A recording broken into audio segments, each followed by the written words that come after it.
All right. Which is more gooder? Which is more gooder? Which is more gooder?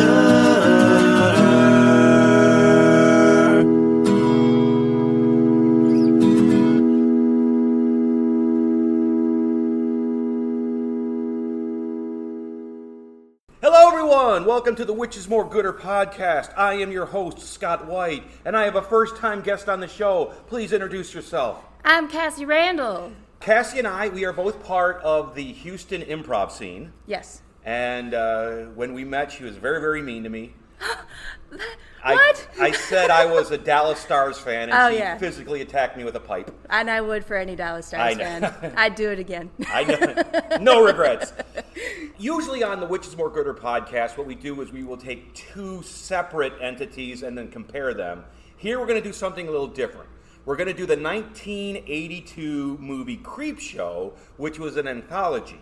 It had 5 different stories. So we're going to talk about each different story, and then we are going to decide which we think is more gooder out of the 5. So first of all, are you a horror fan?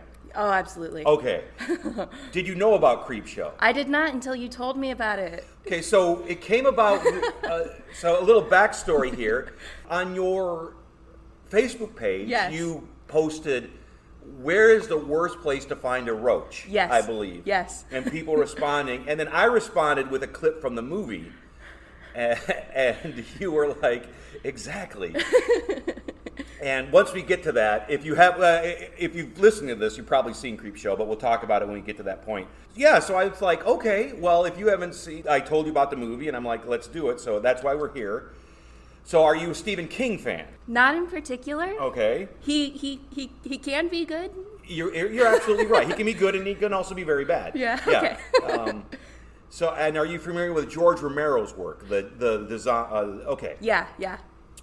So usually in an anthology movie, it's usually different. It's like 4 different stories and with different directors. But Stephen King wrote the screenplay to this, and George directed all of them. So it sort of has a cohesive feel about it that you don't usually get. So we open with Creepshow. It's a father yelling at his son for having a copy of a comic book. And see, I thought it was going to be porn. Well, so the way he was talking about it, he's like, this trash, and like it was like rolled up, right? We right, didn't it was see rolled until up. the end. And his son is like, you have it in your drawer. Right. Now the son, that is Stephen King's real life son. Oh, really?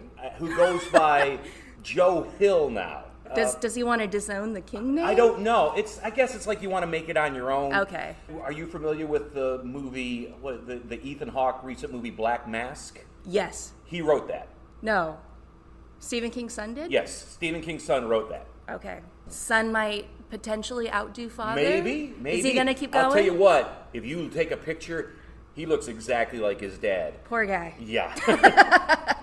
He looks exactly like... Hey, you could name yourself anything. When people see that face, they're going to know whose son you are. And he's like, no, he's not my... My mom was a fan. Met him one time at a concert. That's my phone. That's me being very unprofessional. That's my phone. I'm going to turn it off. I'm on Do Not Disturb. I know. You came prepared. Leave it to a Dallas Stars fan, Scott. I'm actually a Red Wings fan. So. Oh, okay. I can take that. Yeah, I'm from Michigan. I'm a Red Wings fan. Yeah, it's this father chastising his son for having this comic book. And the father is played by Tom Atkins. And he is sort of like B horror royalty. Okay. He's been in a lot of John Carpenter movies. Yes. Mm-hmm. He's the kind of actor where he's the lead role in B films. Okay. But he'll have like supporting role in A films. So he's been all over the spectrum. And that makes like the B-roll fans happy. They're like, yes, oh, there's my guy. There's my guy. Okay. Tom Atkins is sort of like, he's got this, he's sort of like the final girl. He usually makes it to the end of horror movies, and men usually don't. Yeah. But he does. But anyway, it's nice to see him in this cameo. There are a lot of really good ones. There's excited a lot to of talk really good about ones. Yes, absolutely. So we get the credits, and it's so this movie is... Well, it was before the credits, his son was all like, I hope you burn in hell. Like, I was like, okay. Yeah. That's a bit much. The son's a bit of a psycho, yeah.